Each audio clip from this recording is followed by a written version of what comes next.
Alors est-ce que tu peux ouvrir avec moi ton cœur et relâcher ta voix pour déclarer avec foi cette parole?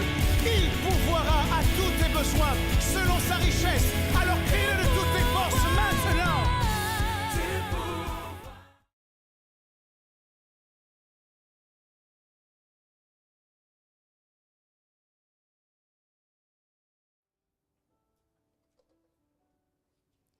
Est-ce que tu peux écrire dessus, s'il te plaît? Écris ce que tu veux. Là. Oui?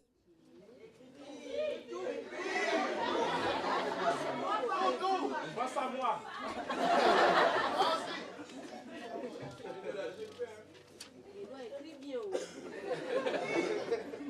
Ça va rester.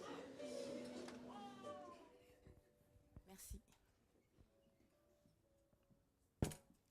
Je lui ai demandé d'écrire ici. Est-ce que vous pouvez lire ce qui est écrit? Est-ce que c'est possible de lire ce qui est écrit? La belle écriture, là, c'est la mienne. Donc, il y a une écriture au-dessus de ma belle écriture. Et ce n'est pas possible de lire ce qui est écrit. C'est ce que nous faisons lorsque nous voulons que Dieu commence dans notre vie. Au lieu de lui permettre de bien commencer, nous donnons à Dieu une page déjà écrite. Et nous cherchons la volonté de Dieu. Nous demandons, nous disons, mais il ne répond pas.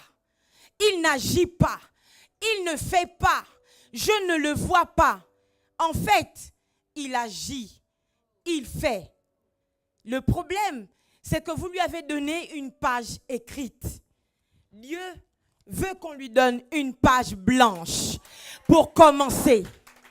Pour commencer dans votre vie, Dieu a besoin d'une page blanche. Pour commencer dans votre existence, Dieu a besoin d'une page blanche. Les hommes ont écrit, vous-même vous avez écrit, les circonstances de votre vie ont écrit. Dieu a besoin de commencer à écrire une nouvelle histoire dans votre vie. C'est pour ça qu'il attend, il s'attend à ce que vous lui présentiez une page blanche. Au commencement était Dieu.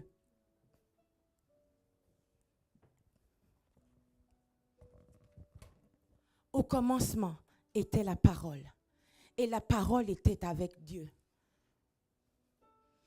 Et depuis que nous sommes rentrés dans le temps des conquêtes, dans cette année des grandes conquêtes, on nous a parlé de l'importance du mot « commence ».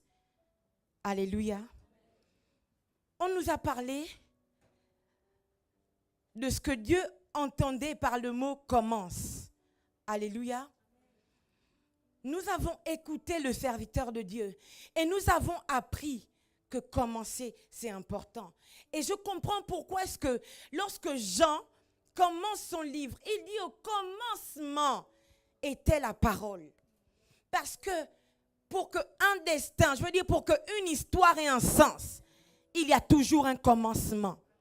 Je comprends pourquoi est-ce que lorsque Jésus arrive, il n'hésite pas à dire qu'il est l'alpha. Il n'hésite pas à dire qu'il est le commencement. Alléluia. Parce que sans commencement, il n'y a pas de fin. Alléluia.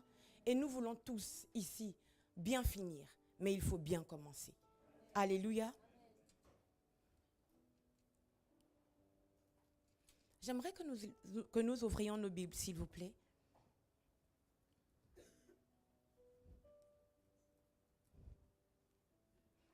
Dans le livre de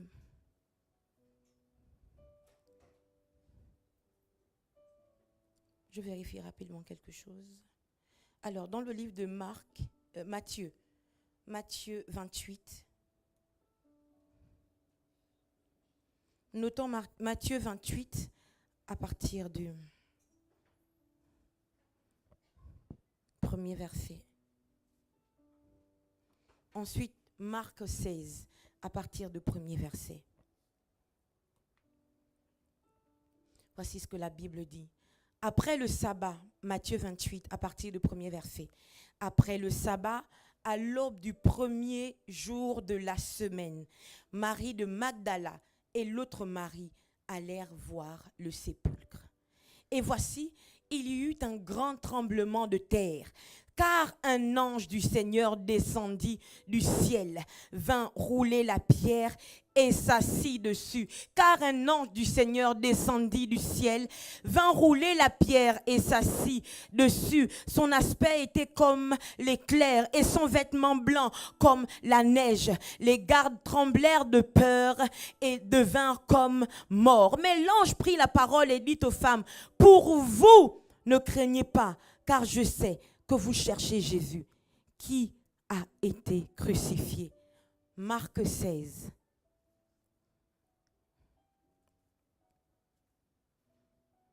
Lorsque le sabbat, Marc 16, 1, lorsque le sabbat fut passé, Marie de Magdala, Marie mère de Jacques et Salomé achetèrent des aromates afin d'aller embaumer Jésus.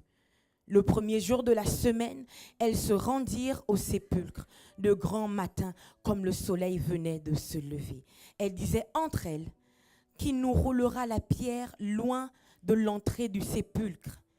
Et levant les yeux, elles aperçurent que la pierre, qui était très grande, avait été roulée. Elles entrèrent dans le sépulcre, virent un jeune homme assis à droite, vêtu d'une robe blanche. Elles furent épouvantées. Et il leur dit, verset 6, il leur dit, « Ne vous épouvantez pas, vous cherchez Jésus de Nazareth, qui a été crucifié. Il est ressuscité. Il n'est point ici. Voici le lieu où on l'avait mis. » Il est ressuscité. Il n'est point ici. Voici le lieu où on l'avait mis. Alléluia. Est-ce que tu peux dire à ton voisin, il est ressuscité. Il n'est point ici. Il n'est point ici. Il n'est point ici. Merci. Il n'est point ici. C'était. Il n'y a pas S à la fin de point. Et donc il n'est point ici. Voici le lieu où on l'avait mis. La Bible déclare que Jésus-Christ était mort. Alléluia. Et c'était le trouble, la tristesse au milieu de ses disciples. Alléluia. Parce que c'était le trouble et la tristesse au milieu de ses disciples, ils n'avaient pas eu la présence d'esprit, du moins ils avaient du mal à réaliser que c'était un commencement pour eux. Alléluia. Et la Bible déclare que ces femmes qui étaient les dernières au tombeau et qui étaient les dernières à la croix se sont levées de bonne heure pour être les premières au tombeau. Alléluia. Elles avaient acheté des aromates et je mets un stop. Elles avaient acheté des parfums et je vais mettre un stop. Je vais repartir en arrière. Je me souviens de ce commencement, de ce jeune homme, qui était un homme parce qu'il est né d'une femme. Alléluia. Mais en réalité, c'était un Dieu parce qu'il a été conçu du Saint-Esprit. Alléluia. Lorsque Jésus-Christ, qui était donc cet homme, arrive à travers le ventre de Marie, la Bible déclare que son étoile brille. Amen. Et des mages, des personnes qui n'étaient pas du tout attachées au Dieu d'Israël, des personnes qui étaient en réalité, je vais dire entre griffes, non, je veux le dire clairement, qui avaient l'art de la sorcellerie, l'art de l'astrologie, alléluia, ont appris que Jésus était né, du moins qu'Israël avait reçu un nouveau roi. Et ces hommes ont fait exactement ce que Marie de Magdala, Marie mère de Jacques et Salomé ont fait. Ces hommes ont pris avec eux des parfums pour aller vers Jésus. Comme ces femmes avaient pris des parfums pour aller vers Jésus. Et je me suis demandé, pourquoi est-ce que le parfum poursuit cet homme? Quelle est l'odeur qu'il porte qui fait qu'il a besoin de parfum? Ce que je vais dire est peut-être contestable, mais je sais de quoi je parle. Jésus-Christ est né spécialement pour mourir. Alléluia. Ça veut dire qu'il y avait déjà un esprit ou une onction de mort qui le suivait. Alléluia. Il y avait déjà une odeur de mort qui le suivait. C'est d'ailleurs pourquoi à chaque fois on voulait le faire mourir. Il y avait toujours un esprit qui poussait les gens à vouloir lapider Jésus, à vouloir le tuer. Mais le parfum l'a maintenu. Le parfum a repoussé la mort. Le parfum a maîtrisé la mort. Je ne sais pas quel est l'esprit de mort qui te poursuit. Je ne connais pas l'esprit de mort qui te pourchasse. Je ne sais pas quel est l'esprit qu'on a jeté pour détruire ta famille, ton foyer, ton mari, tes enfants, tes projets. Mais je sais qu'il y a un parfum qui maîtrise la mort. Je sais qu'il y a un parfum qui retient la mort.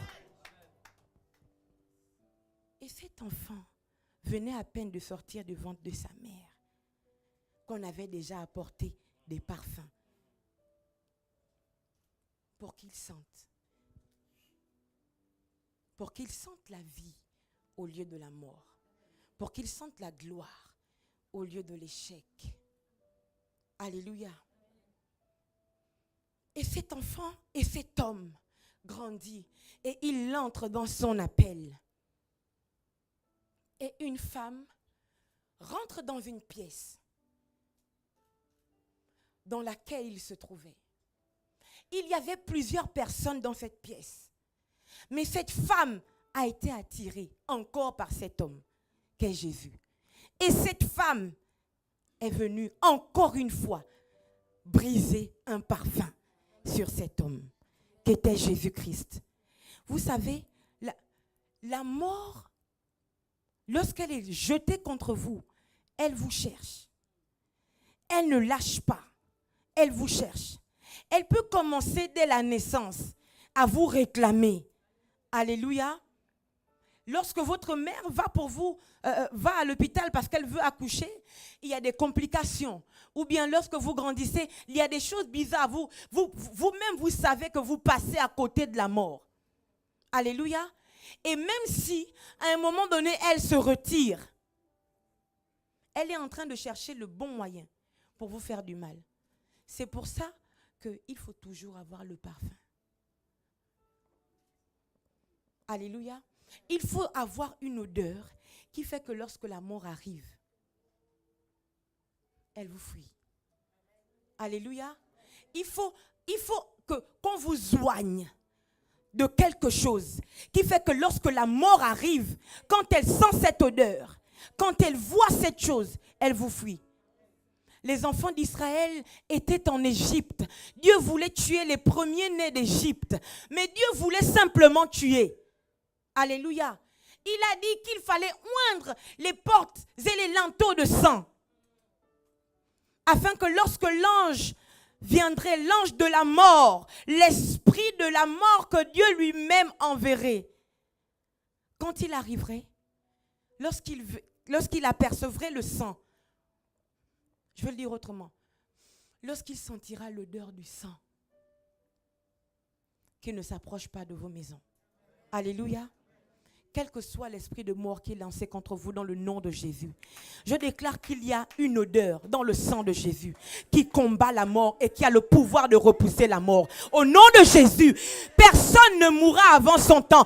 Personne ne sera livré en sacrifice dans le nom de Jésus parce qu'il y a un pouvoir dans le sang. Il y a un parfum dans le sang de Jésus qui repousse la mort. Qu'est-ce qu'ils ont dit? Que tes enfants allaient finir délinquants? Qu'est-ce qu'ils ont prophétisé?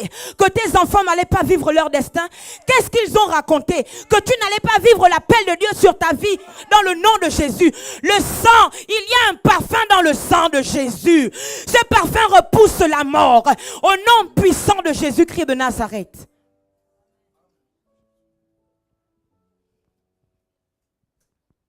Donc il y a encore eu ce parfum. Cette femme est arrivée et a embaumé Jésus. Mais parce que Jésus-Christ avait été envoyé pour mourir et que ce n'était pas le plan du diable, vous devez le comprendre. C'est Dieu qui envoya son Fils afin qu'il se donnât pour nous. Alléluia. à un moment donné, Dieu a ouvert la porte pour que la mort puisse le toucher. Et cette histoire me conforte. Lorsque je dis souvent à ma mère, vous savez, vous avez tous des mères. Vous savez que les mères, dès que vous avez mal à l'ongle, elles sentent qu'on veut vous tuer. Quand un cheveu est tombé, elle se dit que là c'est fini, il faut déjà que je prie pour fermer toutes les tombes. Alléluia. Et je lui dis souvent, maman, tu sais, quel que soit le temps où je vais mourir, même si c'est là, personne ne peut me tuer. Il n'y a personne qui puisse m'ôter la vie. Personne. Même si je parle là, c'est que Dieu a dit c'est le temps rentre. Alléluia. Parce qu'il n'y a aucun pouvoir qui soit plus fort que l'alliance que j'ai avec Christ. Alléluia. Il n'y a aucune puissance qui soit plus forte que l'alliance que vous avez scellée dans le sang de Jésus. Alléluia. Et vous devez être sûr de cela, que si jamais Dieu permet que vous partiez maintenant, c'est que c'est Dieu qui a dit rentre. Parce qu'un homme n'a aucun pouvoir pour vous ôter la vie. Aucun. Si ça c'est réglé dans votre esprit, il n'y a rien qui puisse vous renverser. Alléluia. Alors, parce que Dieu avait décidé, et parce que Jésus-Christ lui-même s'était livré, il a fini par mourir. Mais si le diable savait que ce qu'il faisait était une erreur monumentale, il ne l'aurait jamais fait. Alléluia. Et c'est une grâce pour nous, parce qu'il ne sait pas tout. Alléluia. Il ne sait pas tout. Amen. Et donc, dans la prétention qu'il a de maîtriser les choses, il fait des erreurs et de graves erreurs. Et ce jour-là, celui qui a retenu, du moins ce qui a retardé la mort, qui a maîtrisé la mort par le parfum, a fini par mourir. Et encore cette histoire de parfum. Ces 3 femmes arrivent pour aller dans le tombeau. Et voilà, je vais vous lire cette conversation qui m'a touchée et qui m'a emmenée à réfléchir. Le premier jour de la semaine, Marc 16, verset 2, elles se rendirent au sépulcre de grand matin, comme le soleil venait de se lever. Elles disaient entre elles, qui nous roulera la pierre loin de l'entrée du sépulcre? Qui nous roulera la pierre loin de l'entrée du sépulcre? Il y a des gens qui savent ce qu'ils ont à faire. Il y a des personnes qui ont entendu Dieu leur dire de faire certaines choses. Alléluia. Il y a des personnes qui ont même reçu des projets à l'intérieur d'eux. Et ces projets viennent certainement de Dieu. Alléluia. Ils ne peuvent rien faire. Ils ne peuvent pas commencer parce qu'ils se posent la question que ces femmes se sont posées. Qui me donnera l'argent pour que ce projet voie le jour? Qui me soutiendra si je me lance? Qui viendra rouler la pierre? Qui ouvrira le chemin devant moi? Qui viendra à mon secours? Et je rends gloire à Dieu qui a la capacité d'entendre ce que nous disons. Quand bien même nous sommes à des milliers de kilomètres de lui. Alléluia. Je rends grâce à Dieu parce qu'il est omniprésent, omnipotent. Alléluia. Cette question, qui nous roulera la pierre loin de l'entrée du sépulcre, a bougé le ciel. Si Dieu vous demande de commencer, j'ai rappelé le fait que nous avons été enseignés sur l'importance de commencer. Si nous prenons le courage de commencer, même en nous posant la question de qui, comment cela se fera, le ciel se mettra en mouvement pour nous. Amen. Alléluia. Tout ce que Dieu demande, c'est que nous commencions à faire quelque chose, même à se demander qui le fera. Alléluia. Ces femmes ne sont pas les seules dans cette situation. Il y a quelques semaines, j'ai parlé de lépreux, mais utiles quand même. Ces 4 lépreux étaient devant la porte.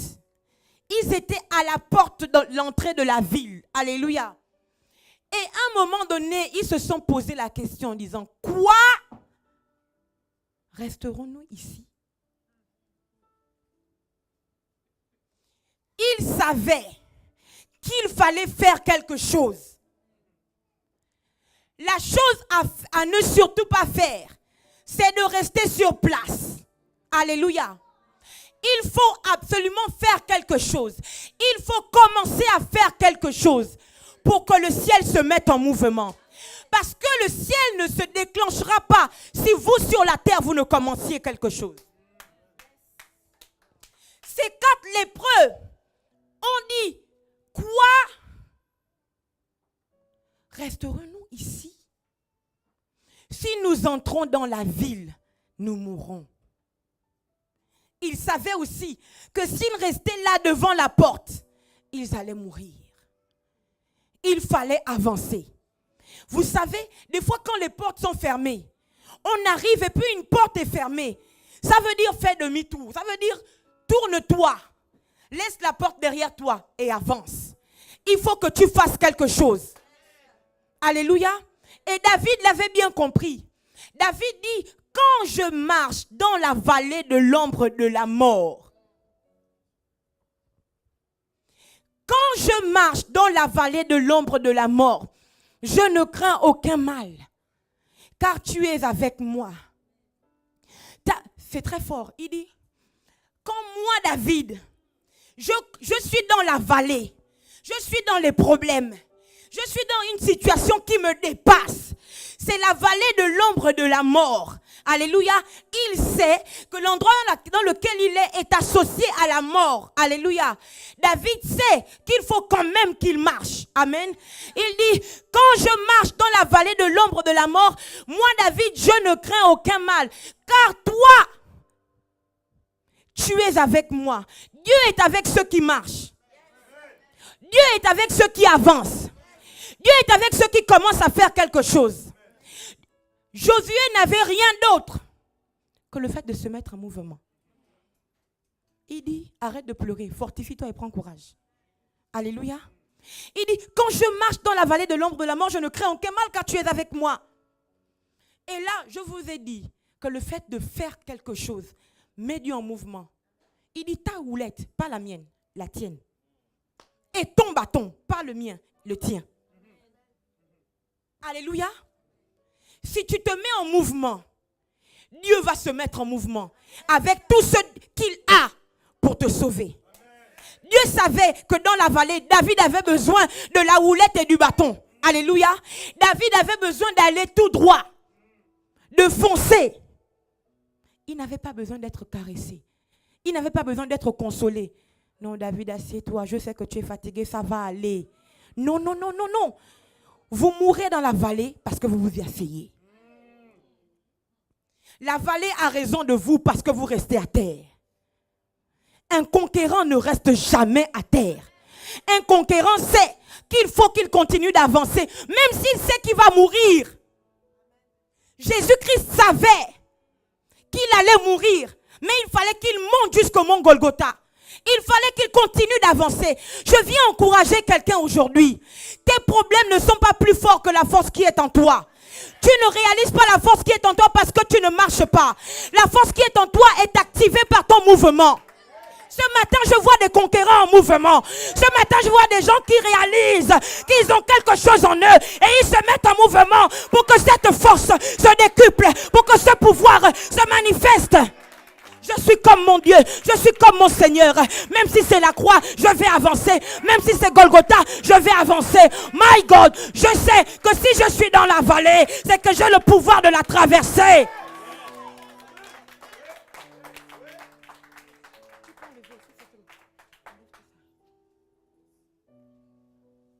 Je sais que si Dieu m'a introduit dans la vallée, parce que si l'Éternel est votre berger, il vous emmènera dans la vallée. Si il m'a introduit dans la vallée, c'est que j'ai le pouvoir de la traverser. Alléluia. Quelle que soit la vallée, tu as le pouvoir de la traverser. Mais il faut commencer à faire quelque chose. Il faut marcher. Parce que la force du conquérant se manifeste seulement quand le conquérant se met en mouvement. Qui nous roulera la pierre? Qui? Et je suis certaine que ces femmes, comme nous tous d'ailleurs, s'attendaient à ce que un homme charmant, costaud, vienne leur dire gentiment quand elles allaient essayer de pousser la pierre. Mais mesdames, ce n'est pas vous de le faire. Moi, je suis assez baraquée. Je suis assez costaud. C'est mon rôle. Je vais le faire. Je vais pousser. Elle s'attendait à ce qu'un homme vienne le faire. Mais elle n'avait pas réalisé que leur question, qui le fera pour nous, réveillerait des esprits. Vous devez comprendre que ces femmes n'étaient pas les seules. Vous n'êtes pas les seuls à vous demander qui va le faire pour nous. Qui va m'envoyer? Qui va me pousser? Qui va me parler? Qui va? Dieu, le créateur du ciel et de la terre, lui-même, il a dit, qui enverrai-je? Qui marchera pour nous? Si vous dites sur la terre, qui le fera pour nous? La réponse viendra du ciel. Si vous êtes dans le ciel et vous dites, qui le fera pour nous? La réponse viendra de la terre. Quand ces femmes ont dit, qui nous roulera la pierre loin de l'entrée du tombeau? L'histoire, on va la continuer dans le livre de Matthieu 28. Parce qu'elles ont posé cette question. La Bible déclare qu'il y eut un tremblement de terre. Numéro 1. Qui nous roulera la pierre? La Bible dit que cette question a fait qu'il y ait un tremblement de terre. Ta terre ne tremble pas encore. Ta terre ne résiste pas encore. Parce que tu n'as pas encore dit qui va le faire, Seigneur. Ta terre ne t'obéit pas encore. Parce que tu as refusé de te poser même cette question. Le fait de te poser cette question, c'est déjà un signe que Dieu voit que tu as envie de le faire. Alléluia. Et le fait que la terre tremble, Dieu est en train de dire que si la terre ne peut pas, moi je peux. Alléluia.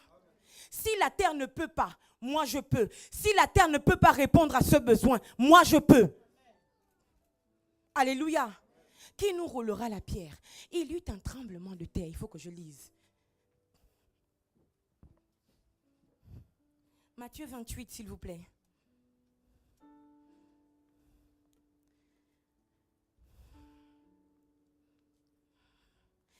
Matthieu 28.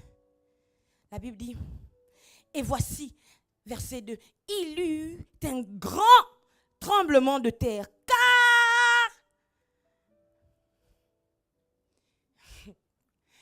il y eut un grand tremblement de terre, car un ange du Seigneur descendit. Qu'est-ce qui te résiste? Pose la question pour qu'un ange du Seigneur descende. Qu'est-ce qui te résiste? Il faut que la terre tremble. Ta question a le pouvoir de faire trembler la terre.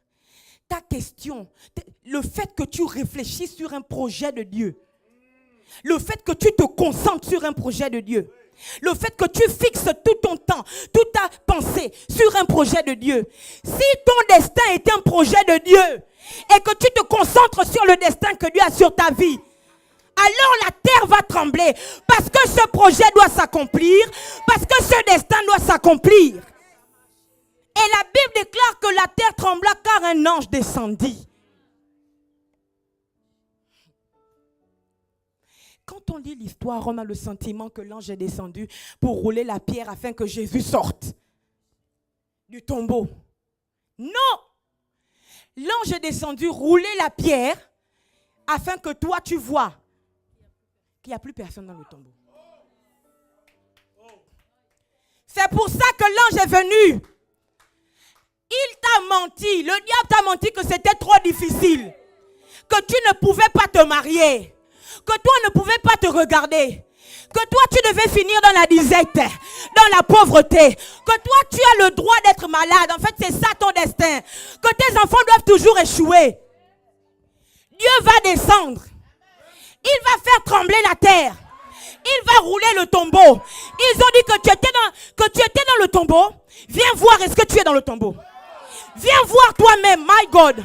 Viens voir, est-ce que tes enfants sont dedans? Viens voir, est-ce que ta santé est dans le tombeau? Viens te rendre compte de ça toi-même.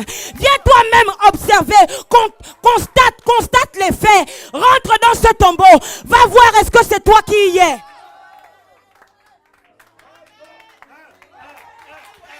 Oh, Satan a chaud avec nous. Il a chaud. Il va s'en mordre les dents. My living God.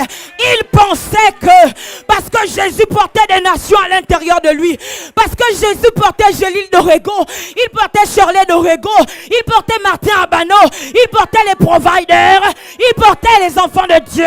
Il croyait qu'il fallait tuer Jésus pour tous nous tuer.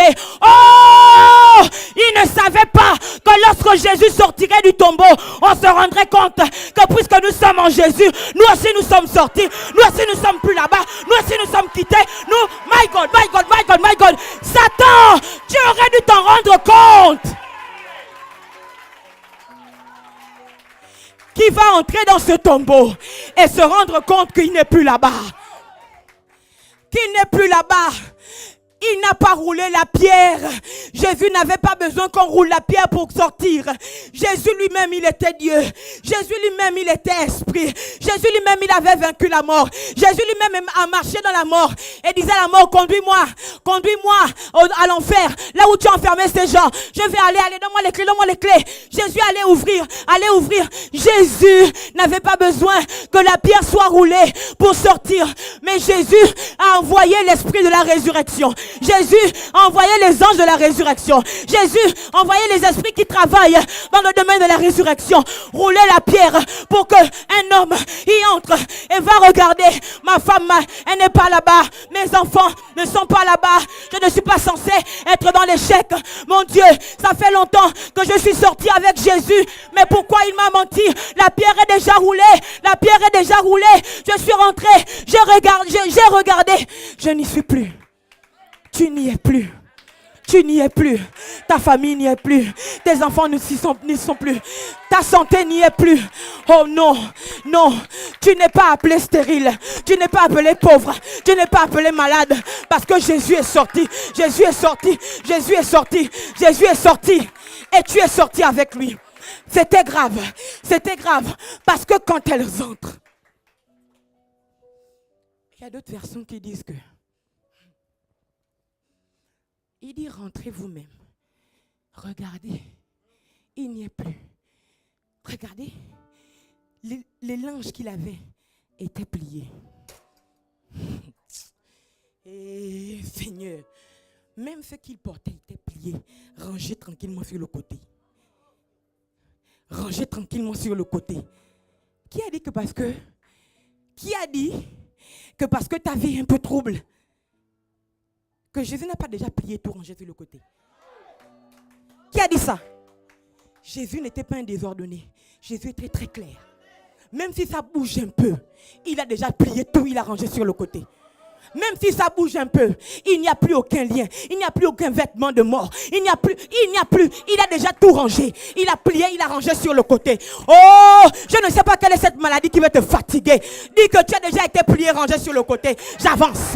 Je ne sais pas quel est ce mensonge de célibat forcé qui veut t'embêter. Oh non, ça a déjà été plié, rangé sur le côté. Qui a dit qu'ils allaient attirer tes enfants dans la drogue, qu'ils allaient attirer tes enfants dans la perversion? Oh, dis que Jésus a déjà tout plié. Il ne m'a pas laissé le boulot de rentrer, me salir les mains avec les choses de la mort. Il ne t'a pas laissé le boulot de rentrer et te mélanger tes mains avec les choses de la mort. Lui-même, il a rangé.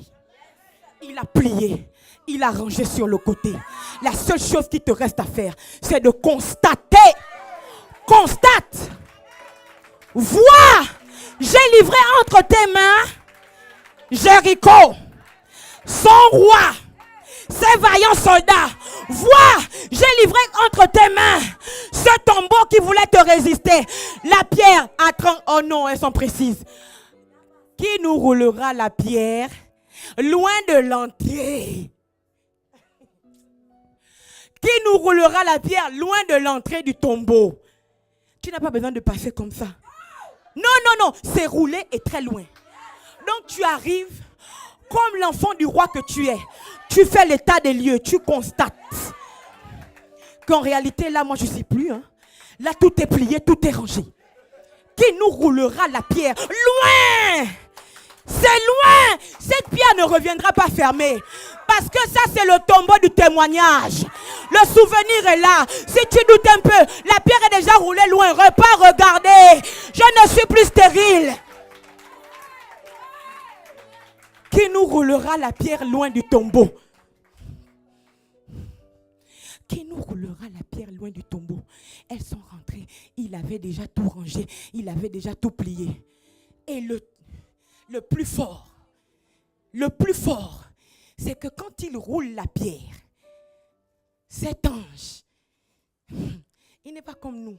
On fait les choses un peu n'importe comment, à la va-vite et tout. Non, il roule. Et puis de manière très détendue, il s'assoit. Il faut t'asseoir, ne t'agite pas. C'est déjà roulé. Prends le temps de t'asseoir parce que c'est déjà roulé. La pierre n'a plus le pouvoir de repartir. Il a roulé et il s'est assis. Assieds-toi sur cette maladie qui veut te dominer là. Assieds-toi sur ce mensonge de l'enfer qui veut t'embêter là. Assieds-toi, ne t'agite pas. Alléluia. Qui nous roulera la pierre loin du tombeau? Ça veut dire que Dieu avait une réponse. Et sa réponse, c'était les anges de la résurrection. Je déclare que tout ce qui est mort en toi revient à la vie dans le nom de Jésus. Parce qu'il y a un mouvement angélique. Je déclare que les anges de la résurrection sont déjà en train de travailler. Ils sont déjà en train de travailler. Ceux qui étaient agités, ils les font asseoir sur les pierres. Ceux qui étaient, oh mon Dieu, ils les font asseoir sur les pierres. Oh non, non, non, non. Qui avait entendu parler de la pierre ici? Est-ce que notre pasteur ne nous a pas parlé de la pierre? Est-ce que ton pasteur ne t'a pas parlé de la pierre? C'est une question de pierre. Chacun utilise ça comme il veut. David a utilisé ça pour faire tomber Goliath. Alléluia. Chacun utilise la pierre comme il veut. L'ange a utilisé la pierre pour s'asseoir. Alléluia. Et Jacob a utilisé la pierre comme un chevet. Si tu ne veux pas t'asseoir, tu peux te coucher. Et tu utilises la pierre tranquillement comme un oreiller. Et c'est sur cette pierre qu'il voit l'ange s'asseoir. Et c'est parce que Jacob a posé sa tête sur cette pierre qu'il a vu qu'en réalité, les anges travaillaient. Ils montaient et ils descendaient. Ils montaient et ils descendaient. Mais ils montaient faire quoi? Pourquoi ils ne descendaient pas et ils montaient? Pourquoi ils ne descendaient pas et ils montaient? Seigneur. La Bible déclare qu'au-dessus de cette échelle, l'Éternel est en haut et il regardait. Oh my God. Il regardait, il envoie l'ange. Ramasse-moi ce qui est à terre là, ça le dérange. Monte avec. Ramasse-moi ce qui est là, ça le dérange. Monte avec. Redescends. Prends cette maladie qu'on veut lui coller sur le dos. Monte avec. Dans le nom de Jésus. Redescends. Il montait et il descendait. Il montait et il descendait. Quand les anges sont en mouvement, ils ne sont pas en mouvement pour jouer, pour blaguer. Ils sont en mouvement pour retirer quelque chose qui t'empêche d'avancer, qui t'empêche de commencer, qui t'empêche d'être le conquérant que tu es censé être. Il y a un chrétien qui a appris qu'il suffit de commencer. De commencer même par une question. Alléluia. Même par une question. Qui nous roulera la pierre? Alléluia. Qui va nous rouler la pierre? Est-ce que nous pouvons prier quelques minutes avant que je ne continue? Est-ce que ce feu qui est allumé peut augmenter? Est-ce que ce feu... Je pensais que les gens avaient déjà pris chacun sa pierre. Chacun s'est déjà assis. Ou chacun a posé sa tête. Parce qu'il faut commencer à faire quelque chose. Peut-être que quelqu'un se met à poser une question pour que la pierre soit roulée. Je crois qu'il y a un feu. Je crois qu'il y a un feu. Je crois qu'il y a un feu.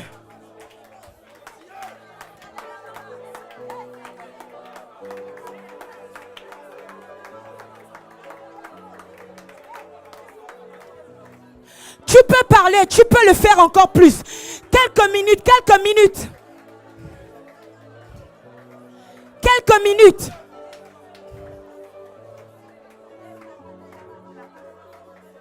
Quelques minutes, quelques minutes.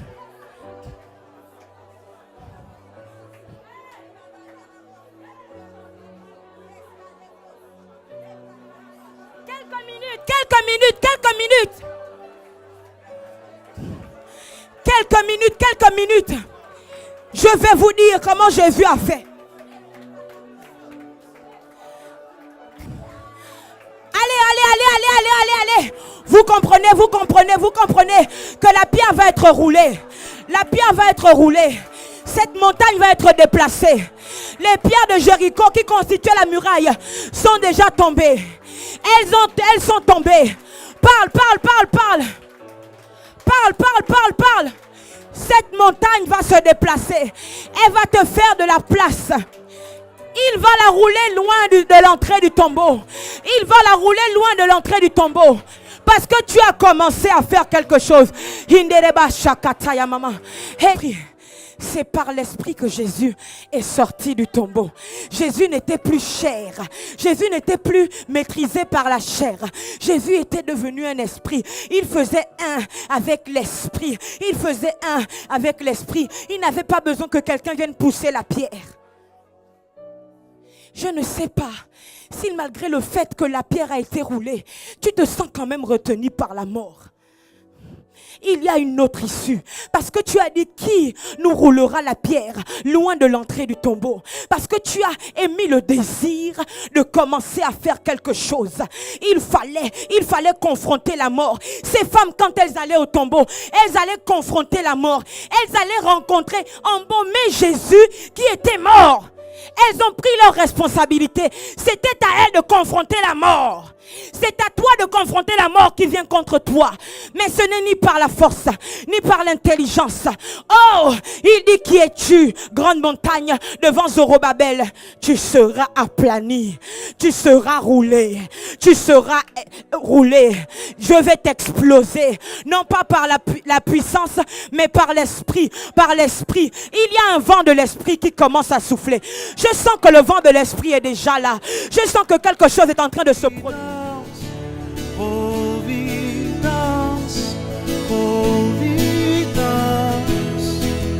une fois devant